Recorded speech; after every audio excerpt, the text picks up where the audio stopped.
स्वागत है आपका हमारे चैनल पर। मैं हूं आपके साथ शिप्रा सैनी। बीजेपी नेता किरीट सोमैया ने शिवसेना सांसद संजय राउत पर करारा पलटवार किया है। मानहानि के मामले में संजय राउत से किरीट सोमैया ने सवाल पूछे हैं तो महाराष्ट्र में बीजेपी और शिवसेना के बीच की जुबानी जंग हर रोज तेज हो रही है। बीजेपी नेता किरीट सोमैया बेखौफ और निडर होकर उद्धव ठाकरे सरकार के मंत्रियों के बड़े घोटाले का पर्दाफाश कर रहे हैं और यही वजह है कि संजय राउत बौखलाए हुए हैं और लगातार बीजेपी पर निशाना साध रहे हैं। बीजेपी पर हमला बोलने का कोई मौका संजय राउत नहीं छोड़ रहे हैं। आपको बता दें, हाल ही में परिवहन मंत्री अनिल परब ने बीजेपी नेता किरीट सोमैया के खिलाफ 100 करोड़ का मानहानि का मुकदमा दायर किया, तो अब शिवसेना सांसद संजय राउत ने एक मामले में महाराष्ट्र बीजेपी प्रदेश अध्यक्ष चंद्रकांत पाटिल के खिलाफ केवल ₹1.25 के मानहानि का मुकदमा वो दायर करेंगे। ये दावा उनकी तरफ से क्या है, लेकिन इसी के साथ संजय राउत ने ये भी कहा है कि दरअसल चंद्रकांत पाटिल की राजनीति में सिर्फ ₹1.25 की ही कीमत है, जिसको लेकर महाराष्ट्र में एक बार फिर से राजनीतिक बहस जो है इसकी शुरुआत हो गई है। बीजेपी और शिवसेना आमने सामने है। बीजेपी नेता किरीट सोमैया ने संजय राउत के इस वार पर करारा पलटवार किया है। किरीट सोमैया ने ट्वीट करते हुए लिखा है कि शिवसेना नेता संजय राउत ने बीजेपी प्रदेश अध्यक्ष चंद्रकांत पाटिल के खिलाफ ₹1.25 के मानहानि के मामले की घोषणा की है कि दरअसल वो ₹1.25 का मानहानि का मुकदमा जो है वो चंद्रकांत पाटिल के खिलाफ दायर करेंगे, क्योंकि केवल ₹1.25 के लायक हैं चंद्रकांत पाटिल। लेकिन इस पर किरीट सोमैया ने यह भी कहा है कि ठाकरे सरकार के नेताओं ने मेरे खिलाफ 550 करोड़ की मानहानि का मुकदमा दायर किया है और साथ ही सवाल पूछा है कि क्या इसका मतलब बीजेपी किरीट सोमैया की कीमत 550 करोड़ रुपया या उससे भी अधिक जो है उनके लिए है। ये सवाल किरीट सोमैया की ओर से पूछा गया है, लेकिन इसको लेकर एक बार फिर से जो सियासी घमासान है उसकी महाराष्ट्र में शुरुआत हो गई है, क्योंकि आपको बता दें अनिल परब ने 100 करोड़ रुपए की मानहानि का जो मुकदमा है वो किरीट सोमैया के खिलाफ दायर किया है। लेकिन वहीं संजय राउत से जब इस पूरे बारे में सवाल किया गया कि दरअसल उन्हें की कीमत बढ़ानी चाहिए थी, इसको लेकर संजय राउत ने कहा है कि बात पैसे की नहीं है, बात स्वाभिमान की होती है और स्वाभिमान की कोई कीमत नहीं है। फिर चाहे वो 500 करोड़ रुपए का मुकदमा दायर किया जाए या 1000 करोड़ रुपए का या फिर ₹1 का, लेकिन बात यहाँ स्वाभिमान की है। हमें पैसों की जरूरत नहीं है, उनसे हमारा घर नहीं चलता, हम सामान्य लोग हैं, अपनी रोजी रोटी खुद कमाकर खाते हैं, बात पैसे की नहीं है। ये संजय राउत की ओर से जवाब दिया गया है। लेकिन यहाँ संजय राउत से सवाल यह है कि अगर बात पैसे की नहीं है तो क्यों महाराष्ट्र में ये वसूली का रैकेट चल रहा है, जिसमें उद्धव ठाकरे सरकार के तमाम मंत्री एक के बाद एक इस पूरे रैकेट में फंसते नजर आ रहे हैं। ईडी और सीबीआई जैसी केंद्रीय एजेंसियां महाराष्ट्र में जांच कर रही हैं। मनी लॉन्ड्रिंग के मामले में ईडी ने महाराष्ट्र में उद्धव ठाकरे सरकार के कई नेताओं पर शिकंजा कसा हुआ है और इतना ही नहीं, अनिल परब ने किरीट सोमैया के खिलाफ 100 करोड़ रुपए की मानहानि का दावा आखिर क्यों किया है। तो ये सवाल है जिसमें संजय राउत घिरे हुए हैं और पूरी तरीके से शिवसेना एक बार फिर से बेनकाब हो चुकी है कि दरअसल अपनी सफाई में शिवसेना सांसद संजय राउत ये कह रहे हैं कि उन्हें पैसों की जरूरत नहीं है, लेकिन शिवसेना और उद्धव ठाकरे सरकार को पैसों की कितनी जरूरत है। ये महाराष्ट्र में जिस तरीके से भ्रष्टाचार, बड़े घोटाले और ये वसूली का खेल चल रहा है, इसमें साफ तौर पर जाहिर हुआ है। जहां उद्धव ठाकरे सरकार के मंत्री, फिर चाहे वो गृह मंत्री रह चुके अनिल देशमुख हो या ट्रांसपोर्ट मिनिस्टर अनिल परब हो,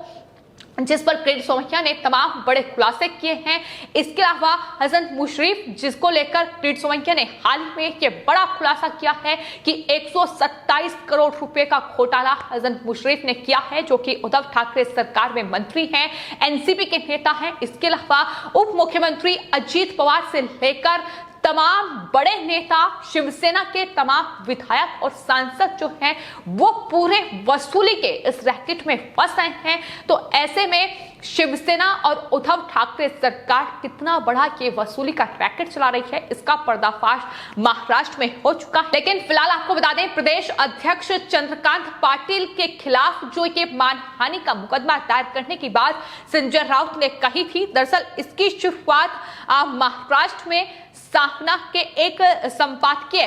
के जरिए हुई, जहां संजय राउत ने चंद्रकांत पाटिल पर निशाना साधा। बीजेपी नेता किरीट सोमैया और चंद्रकांत पाटिल के महाराष्ट्र में महाविकास आघाड़ी सरकार के मंत्रियों पर जो उन्होंने भ्रष्टाचार के आरोप लगाए थे, उसके बाद संजय राउत ने जो साहना में लेख लिखा उसके जरिए चंद्रकांत पाटिल पर निशाना साधते हुए उन्होंने लिखा था कि कुछ भी होने पर ये लोग सिर्फ ईडी और सीपीआई के नाम पर धमकी देते हैं। बीजेपी के प्रदेश अध्यक्ष चंद्रकांत पाटिल ने कोल्हापुर के हसन मुशर्रफ को धमकी दी है कि ईडी से लड़ते समय मुंह से झाग आने लगेगा। पाटिल को ईडी के बारे में इतना तजुर्बा कब से है, ये सवाल संजय राउत की ओर से साधना के जरिए पूछा गया था, लेकिन चंद्रकांत पाटिल ने संजय राउत को एक लेटर के जरिए उनके इस सवाल का जवाब दिया और उन्होंने संजय राउत की पत्नी पर बड़े घोटाले के आरोप लगाए। चंद्रकांत पाटिल ने कहा कि पीएमसी घोटाले में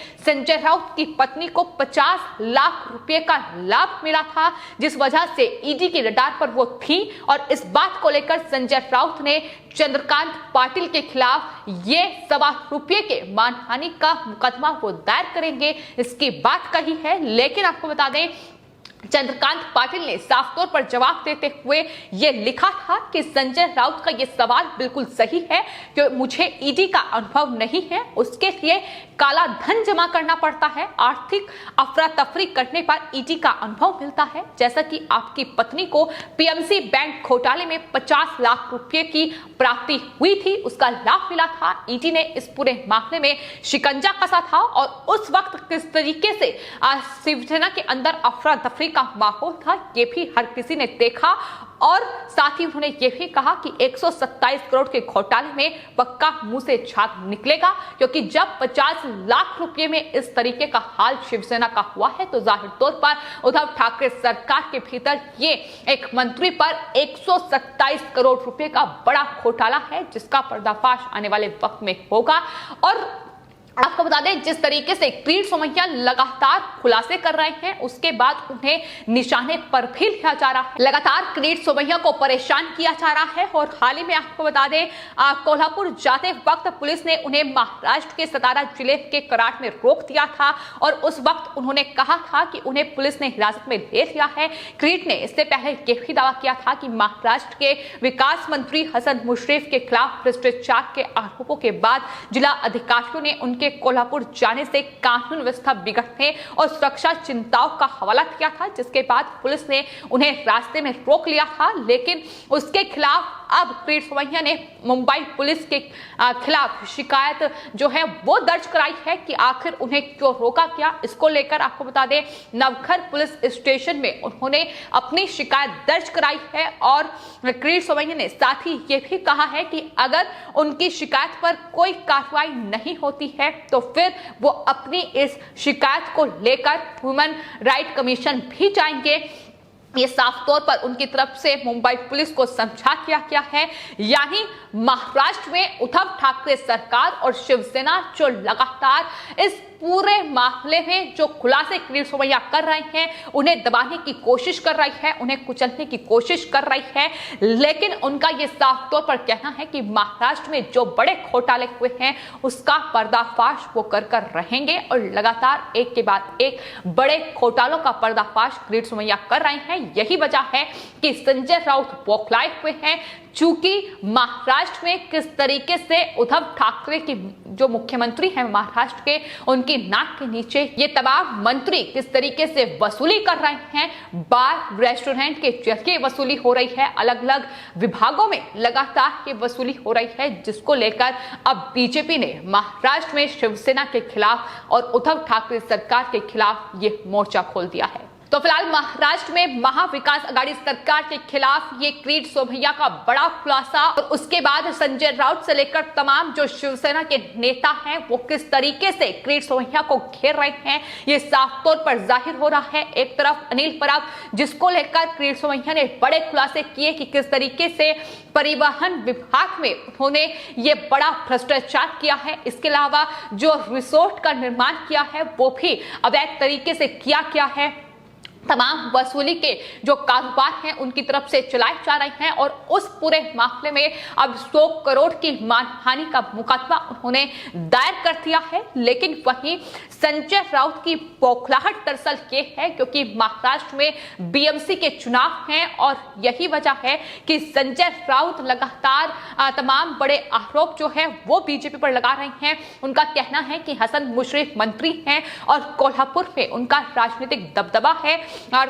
इसलिए बीजेपी इस तरीके से ये तमाम हथकंडे अपना रही है। लेकिन ये एंटीलिया विस्फोटक के सामने आने के बाद महाराष्ट्र में लगातार देखने को मिला है कि एक के बाद एक उद्धव ठाकरे सरकार के तमाम मंत्रियों को लेकर ये वसूली के बड़े खुलासे देखने को मिले हैं और यही वजह है कि मुश्किलें जब उद्धव ठाकरे सरकार की बढ़ रही है, जब मुख्यमंत्री की कुर्सी भी अब संकट में है, क्योंकि अगर अनिल देशमुख की गिरफ्तारी आने वाले वक्त में होगी तो जाहिर तौर पर महाराष्ट्र में महाविकास आघाड़ी सरकार के लिए एक किसी बड़े खतरे से